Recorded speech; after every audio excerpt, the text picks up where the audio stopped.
my mind. I see the memories hiding there. Это было когда-то очень давно, я это помню. Время отодвинуло, конечно. Беспроблемное существование было около 15 лет. Это была очень интересная история и для нашей Беларуси, и для того огромного государства Советский Союз, который тогда был.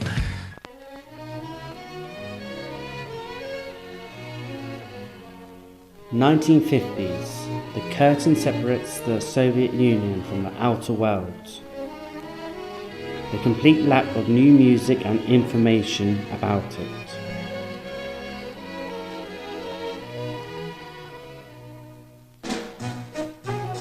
It all started in the time called the Four. In 1957, Moscow hosted the Festival of Youth and Students, which brought together foreigners from all over the world. Foreign students played music and dances non-sing for the USSR. After the festival, the curtain lifted a bit. Soviet youth made attempt to drag a twist and shake onto the stage to play new music, but they faced with rejection of the young communist leaders. Помни, тот, кто танцует твист, тот тунеядец и империалист. The main musical medium until the 70s was recordings on ribs. A record player was installed on illegal recording studios.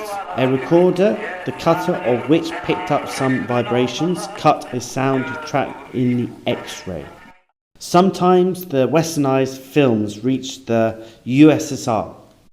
After the Second World War, all American films captured in Germany went on rental in the USSR. Not to pay for a license, they were only like a trophy.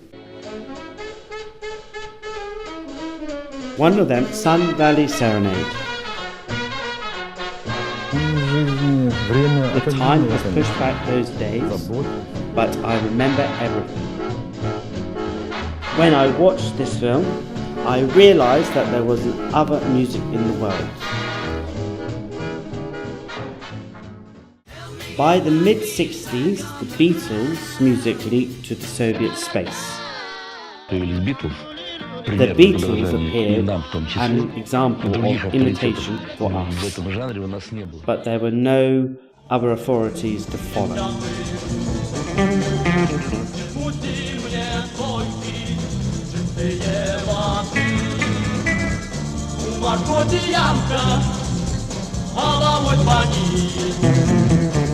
The Beatles had everything: a clear rhythm, the beauty of the melody, happy and open voices. Кажется, что это уже совсем сейчас It другая was жизнь. long ago, in another century, another millennium, another country, another world. I had to play a lot by ear, trying to remember the tune from the first time, because there was no notes of music that we wanted to play. All this was forbidden. Very few records of westernized music were released by the Soviet record company Melodia.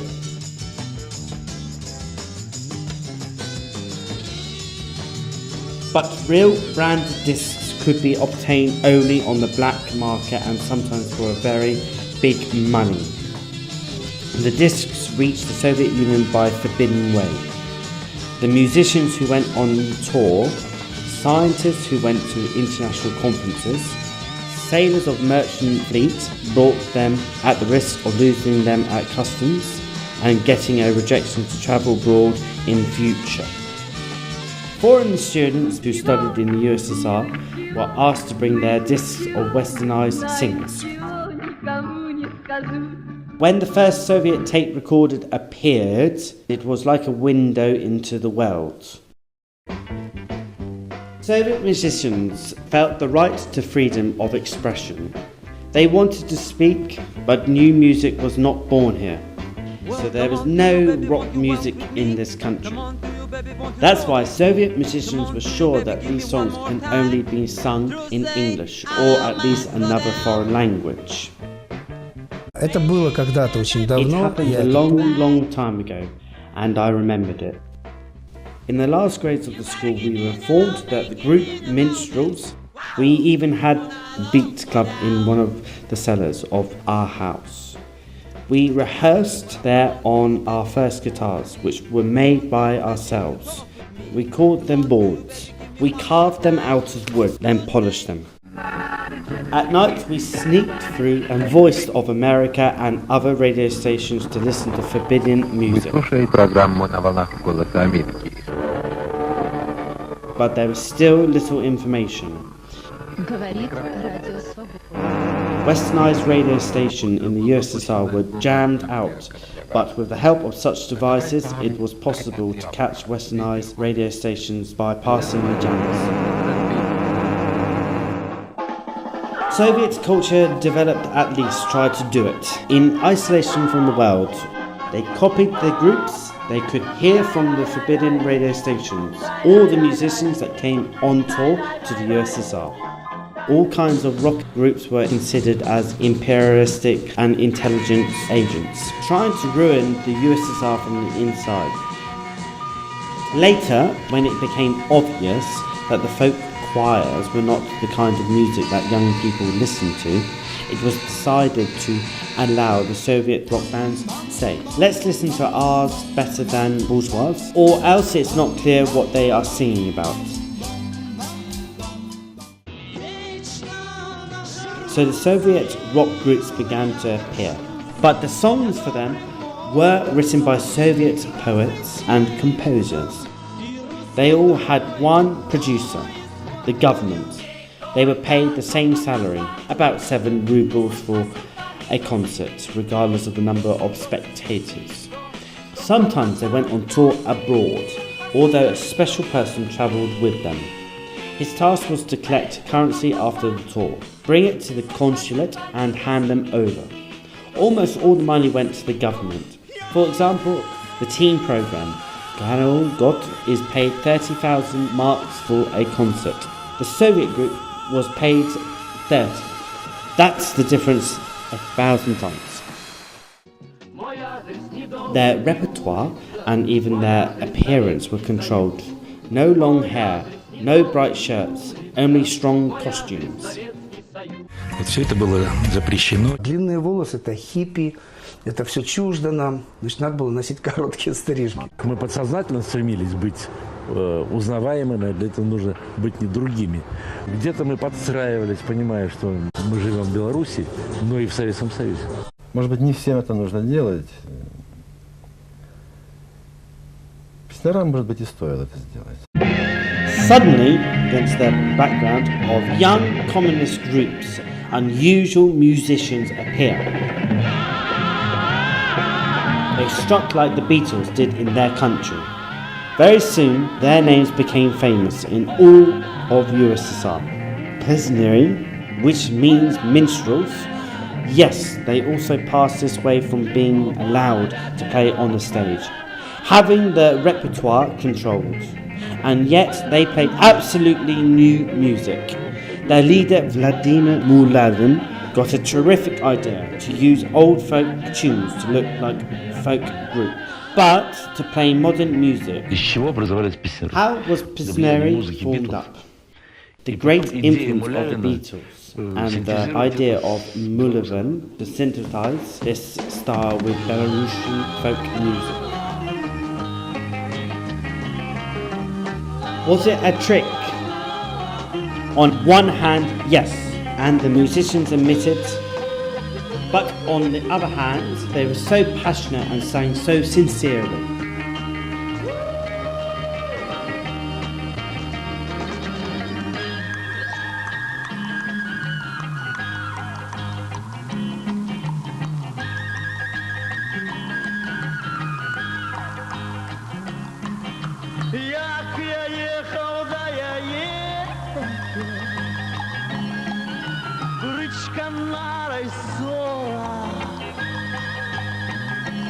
At the very beginning, they also copied the groups from the West, mostly the Beatles.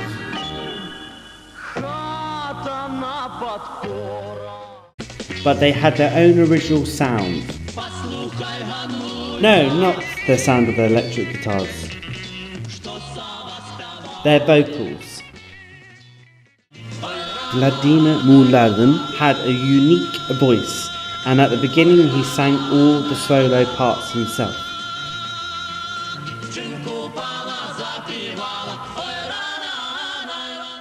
But he was looking for some more singers, and trusting his extraordinary intuition, he found 2 more singers with absolutely different voice timbre and got a unique sound.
Зовется спадщина моя всему сторонкой родною.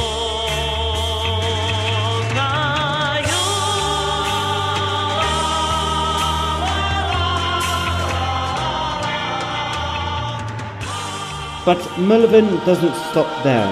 He wants to enrich the sound with new colours, and he finds the singers with more different timbres.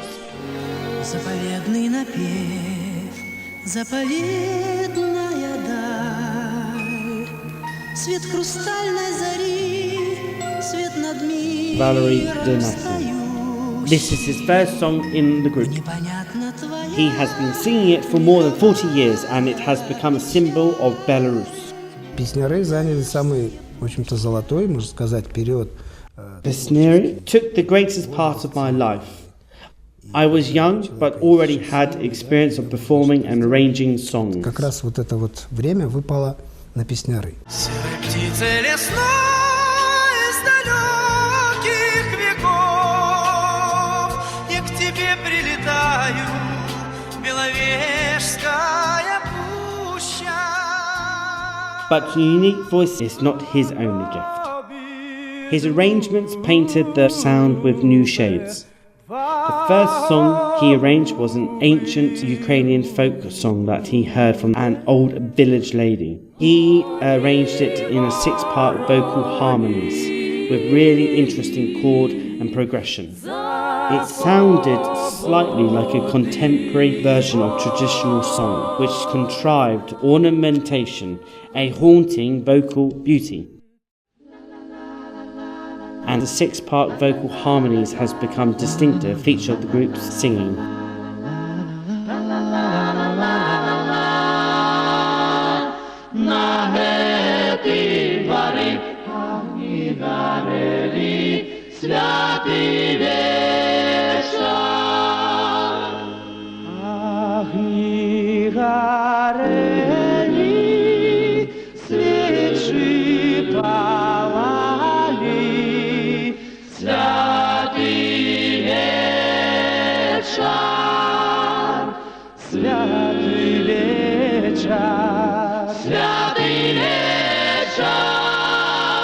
I think arrange as much as you like.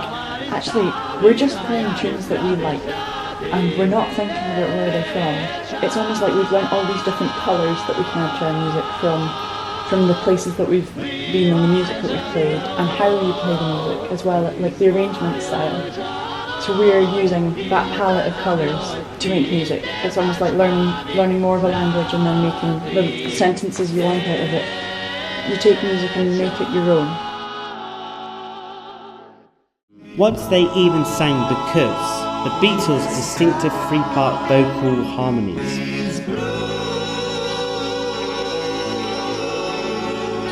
It is known that the recording of this song, Lennon, McCartney and Harrison sang together and overdubbed their voices twice more, giving the effect of 9 voices. Pessner sang it in 6 parts, but live.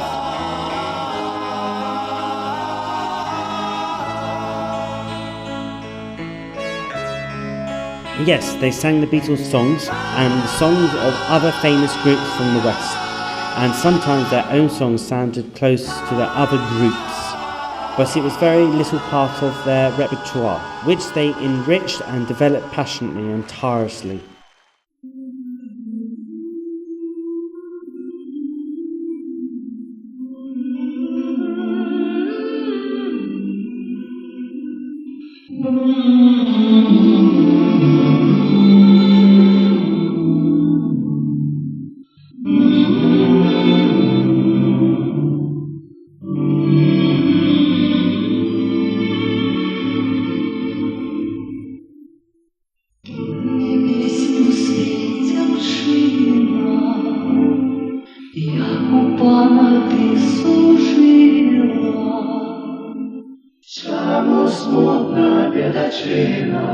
Чому смутна дедачина на крижученьки зложила?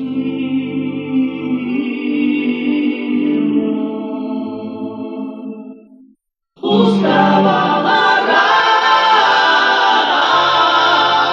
ложилась I think that it's so important to be able to preserve music in a way because it's a people's history, folk music. Like, it's how people socialised, it's the way of life. I think that the music tells a story of the time that it comes from, but it's also very much, as we were saying earlier, it's a living thing now. And it depends on if you're interested in the music for the sake of preserving it or for the sake of living it.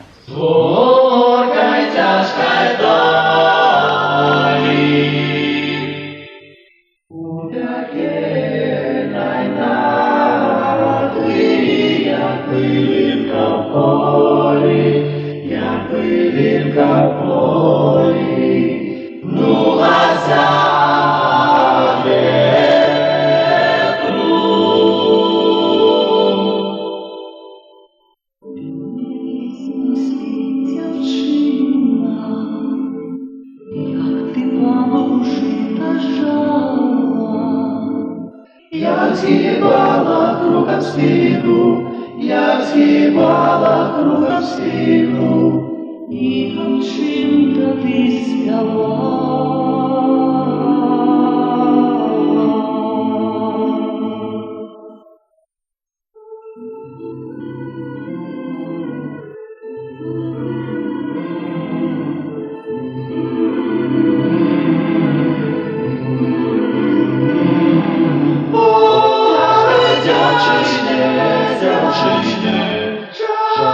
чужое поле,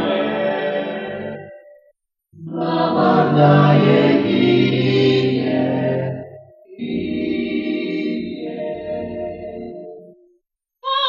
Життя молодое, життя молодое, ой, тяжка доля.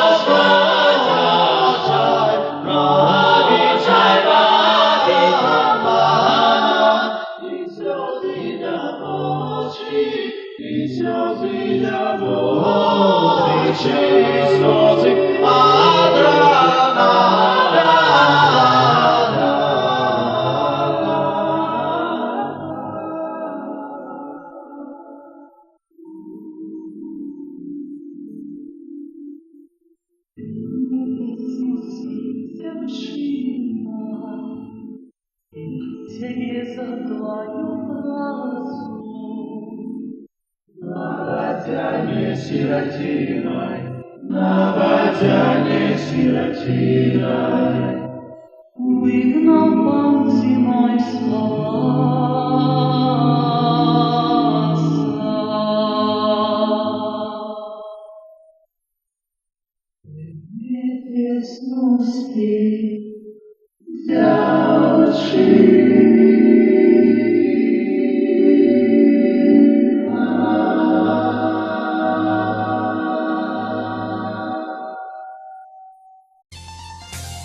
Pezhnary was the first Soviet group that went on tour to the USA.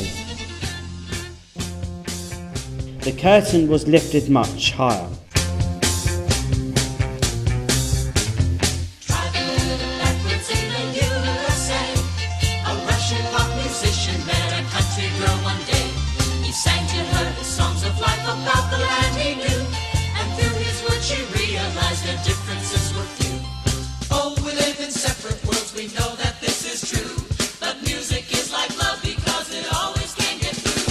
They toured the country together with the new Christian minstrels whose promoters hoped for an invitation to the Soviet Union in return. One of them, Sid Garis, said, "We'll let them see our hinterlands, which other Russian artists generally miss. They also see a controversial part of our country, and I'm hoping they'll get an understanding of our openness, and Russian government will be impressed enough to allow us to do the same in their country." But the invitation never came.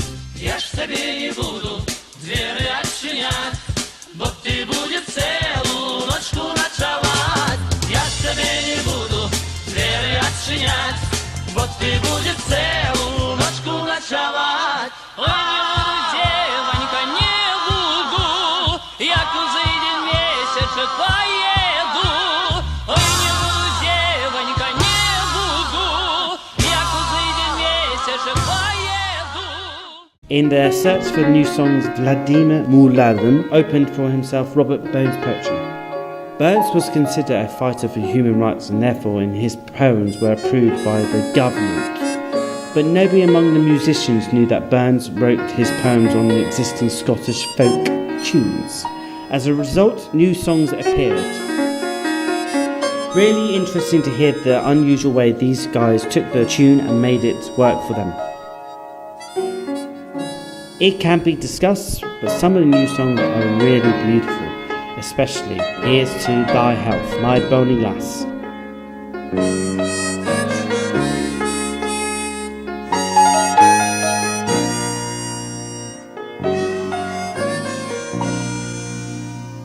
Прощай, красавица моя,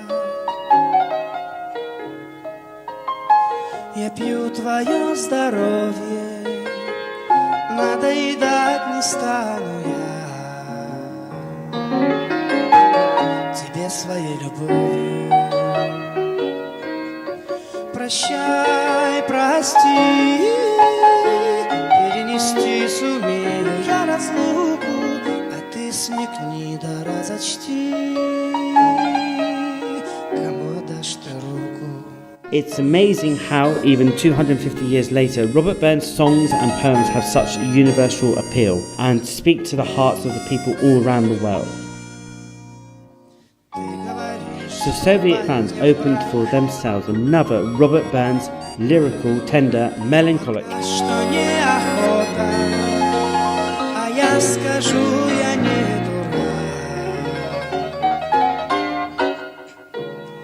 Ждать мне нет расчета. Я знаю, ждет твоя родня кого-то побогаче, она не жалует меня. Так дай вам Бог удачи. But there was also an inner curtain in the Soviet Union. Everyone in the USSR knew a loud, sometimes rude poet of revolution, Mayakovsky.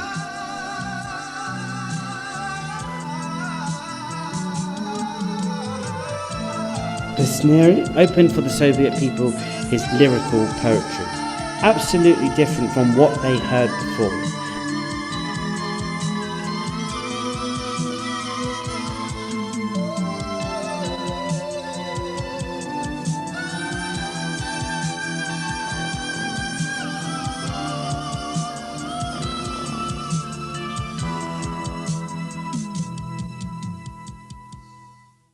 Another discovery was the poet from Belarus, Maxim Bogdanovich, which inspired Peznery to create the program Chain. Ironically, the premiere of one of the best groups programs took place in USA. After that, it was performed in Belarus only once. Since it was not approved by the new government, too many associations with the political regime, which has not changed for a long time.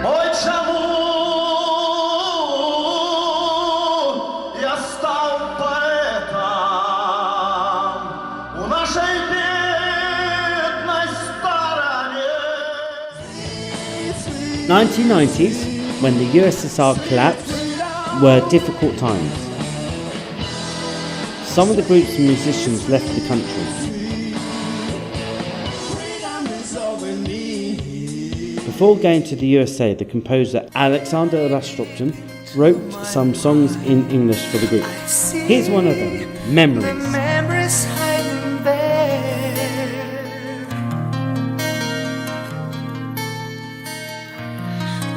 Remind me of another me. I'm sure that they don't care.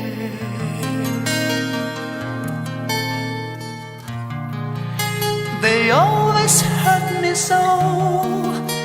No matter where I go, they constantly deprive me of my rest.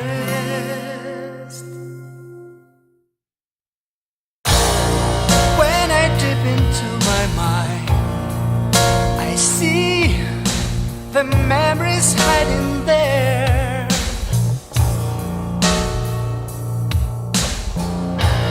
They remind me of another me. I'm sure that they don't care.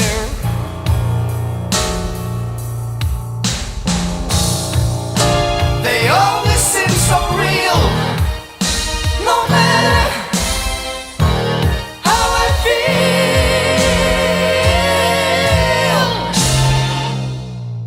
Many years have passed, but the group still creates songs and gives concerts in Belarus and all the countries of the former USSR.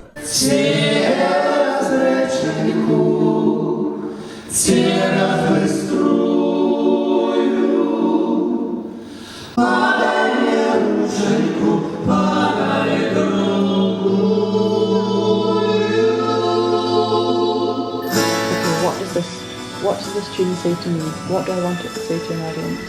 Sometimes you don't really think about the audience, you're just thinking about to be in that moment. Yeah, you do get some people who just work to please an audience. They know what things they can do that an audience will love and they go with that. And other people are really channeling something like a need to create rather than a need to perform. And I think you're in a very, very privileged position if the art that you create, that thing that you have this like yearning and this longing to make, is also something that other people enjoy.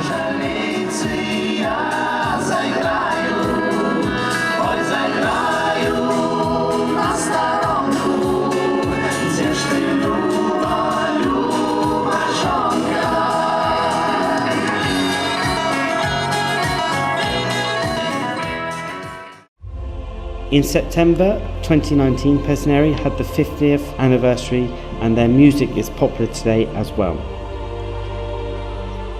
The curtain fell down and these gifted musicians played their role to help it happen.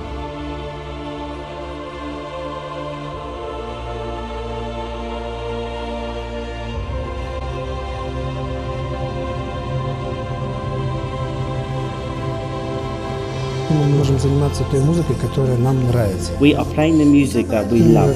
Работаем в удовольствие. It's not commercial. We are singing for our own pleasure.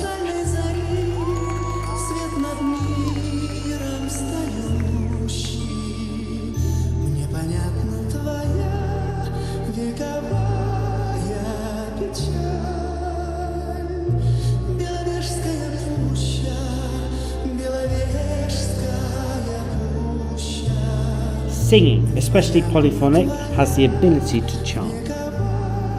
Neuroscience proves that singing makes us happier. Ощущение счастья, когда ты выходишь на сцену, и когда тебя не отпускают минут 10, вот это ощущение, вот несколько мгновений, счастье длится потрясающе.